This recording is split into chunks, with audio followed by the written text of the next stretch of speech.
സെലീമിനെ കൊണ്ട് ഇപ്പൊ വണ്ടി എടുക്കും.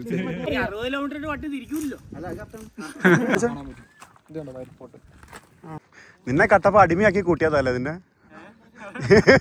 തീ വേണം, ഇങ്ങനെയുള്ള തീയതിനാണ് ഭയങ്കര ആൾക്കാരുണ്ടാവുക. കാരണം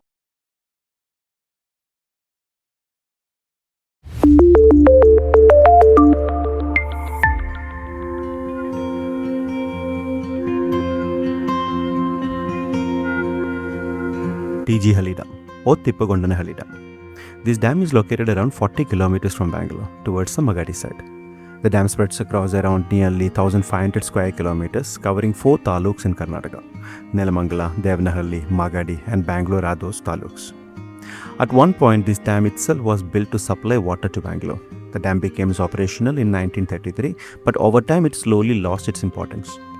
This dam sits surrounded by a lot of hills, and today we are heading up to one of those hills to camp. All the camping gear was already packed and set. We weren't sleeping in the tents, we were sleeping inside the car. So we packed the bed, chairs, vegetables and masalas for cooking, and all the basic utensils we would need. The others would bring water, stove and the cooking table. By the time all this stuff was loaded into the car and we left home, it was around 2:15 in the afternoon. Since we forgot onions, we stopped at a shop to buy some of them and headed straight onto the nice road. We have to take the Magadi Road route to reach this dam. From Bangalore, Google Map shows around 45 kilometers to the dam. Just get onto the nice road, take the Magadi exit and follow the map straight. Reaching the exact spot where we camped might be difficult for all the vehicles. Cars with decent ground clearance can still manage somehow. Today 6 of us are going in 4 vehicles. Navinatan, Koyappan and Zach were in his Jimny.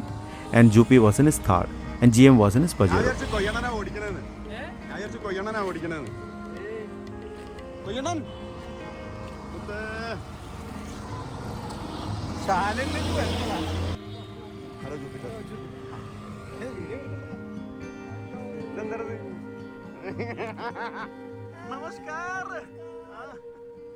After crossing the Magadi exit and driving a little further, we all met up and had a small lunch.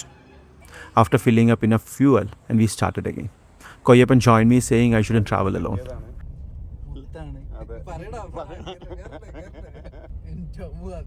Not sure if it was because the turbo hadn't been cleared, but GM's Pajero was smoking like an old lorry going down the road.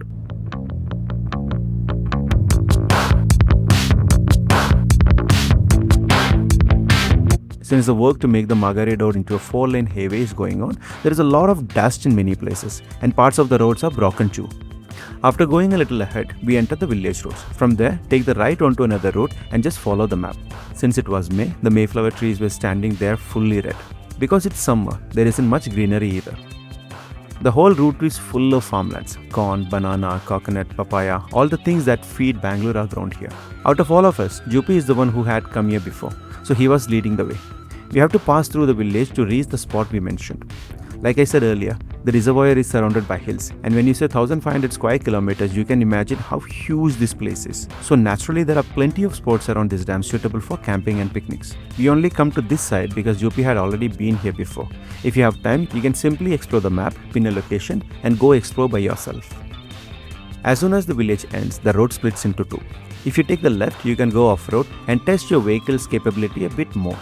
The right side is where the camping spot is. Out of all these vehicles, mine was the only one without a 4x4.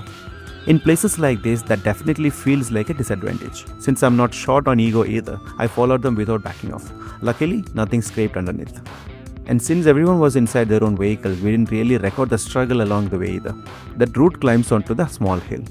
The path is full of loose gravel and rocks. My car can't climb without momentum. So after that point, I didn't take my car up to the next hill. Feels a little bad now thinking about it.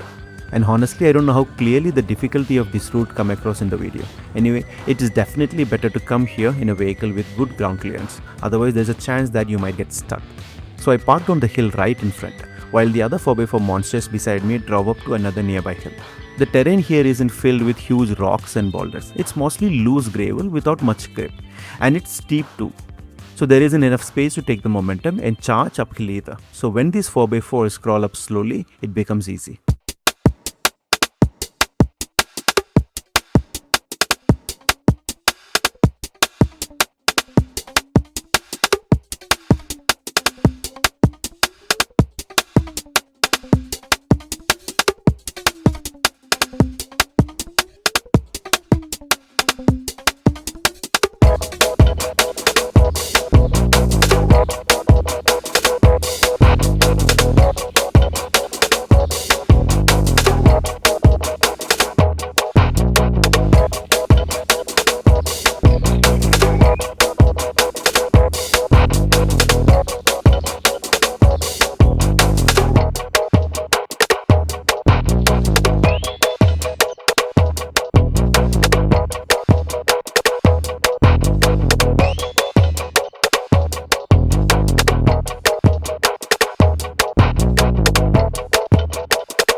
This Thippagondanahalli Dam has a story behind it.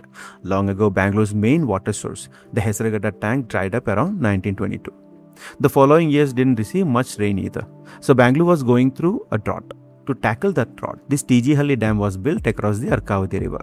Back then, the supervision of this project was handled by Sir Visvesvaraya. By 1933, the dam had become capable of supplying water to Bangalore and nearby places. During Bangalore's industrial growth, the plan was electricity from Kaveri and water from this Arkavathi River. For nearly 40 years, this dam remained Bangalore's water source. In the 1970s, water levels in the Arkavathi River started decreasing and projects to bring Kaveri water into Bangalore began. Around that same time, a major builder got approval from the district commissioner to build a township. But the project area was around this dam. Local people and the courts intervened and the project was eventually stopped. But by then, Bangalore had grown much bigger. Industries had increased and the Arkavathi River got polluted badly. Slowly, the water from this dam became unusable. By the time massive Kaveri water projects had already come in, and this dam lost its importance completely. Along with that, quarrying and industrial waste from sectors like Pina practically killed the Arkavathi River. Two things Bangalore lost during its development were the Arkavathi River and the Visvesvaraya grasslands. But now, there is one interesting twist. There is already a plan prepared to make this TG Halli Dam useful again by bringing water not from the Arkavathi but all the way from the Netravati River nearly 280 kilometers away. Along with that, there are also plans to rejuvenate the Visvesvaraya Dam again. Maybe it will happen someday. Anyway, coming back. After enough hill climbs and off-roading, we finally decided to head to the camping spot. The road itself is still proper off-road. We drove back, climbed another hill and finally reached the camping spot.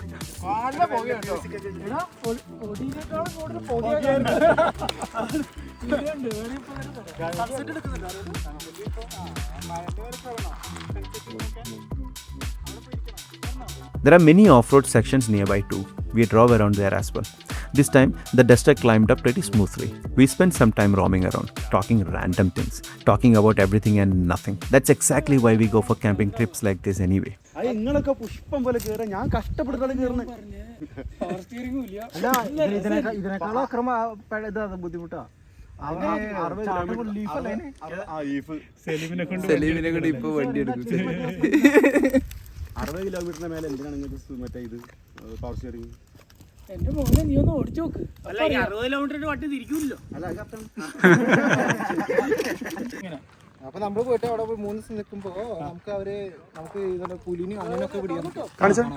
So that's when I came to know about something new, Wild Pot.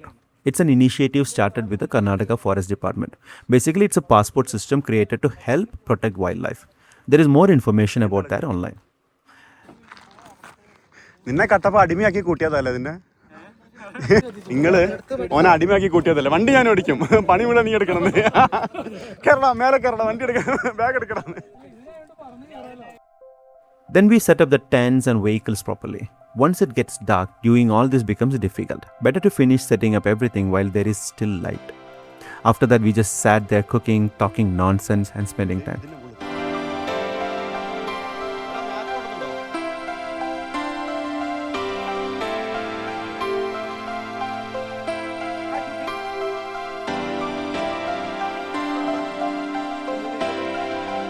There are few things you should always keep in mind while camping. Most of the places we go to are technically encroachments to natural spaces. Don't create problems with the local people there. And however clean the place was when we arrived, or even cleaner than that, that's how it should remain when we leave. And please don't even throw food waste over there. Don't leave plastic or paper behind either. And don't blast loud music and dance around. In short, don't create nuisance. Waste management is a very important part. Don't dump your trash over there. Don't make it difficult for people coming after you. This is a request. This time the menu was ghee rice and chicken, so we prepared all that. തീയും കുറേം കൂടി മാറി, ഒരു 5 കൊല്ലത്തിൽ കൊണ്ട് കുറേം കൂടി മാറി. എന്താ പറഞ്ഞു കഴിഞ്ഞാൽ ഫുള്ള് ഭയങ്കര അഡ്വഞ്ചറസ് ആയിട്ട്, എന്താ പറയുക, തീ വേണം. ഇങ്ങനെയുള്ള തീയതിനാണ് ഭയങ്കര ആൾക്കാരുണ്ടാവുക. കാരണം എന്തും കാണാം. ഇപ്പോൾ കണ്ടനാക്കാട് എന്ന് പറഞ്ഞ തെയ്യുണ്ട്. ആ തെയ്യം എന്ന് പറഞ്ഞാൽ അതിൻ്റെ ഐതിഹ്യം എന്ന് പറഞ്ഞാൽ അത് ഭയങ്കര ഫേമസ് ആണ്. ഈ ഫോട്ടോഗ്രാഫേഴ്സിൻ്റെ അടുത്ത് ഈ തീയിൽ വന്നിട്ട് അങ്ങോട്ടും ഇങ്ങോട്ടും പോകുന്നൊരു തെയ്യാണ്. And slowly morning arrived. Since it's summer, the heat started early, so we woke up pretty quickly. Sunrise here looks so beautiful. The reflection of the sun on the dam water gives the whole place an amazing look. Also, it's better not to drive down onto the dam bed. If the vehicle sinks somewhere, you'll probably get stuck. The water isn't suitable for bathing either, so better not to try that. In the morning, we made good coffee, loosened yesterday's chicken curry with some water, and had it with bread. Even a peacock came to visit us in the morning. After roaming around a little more, we finally headed back straight to Bangalore, back to reality. So I'll come back with another video. വീണ്ടും സന്ധിക്കും വരേക്കും വണക്കം.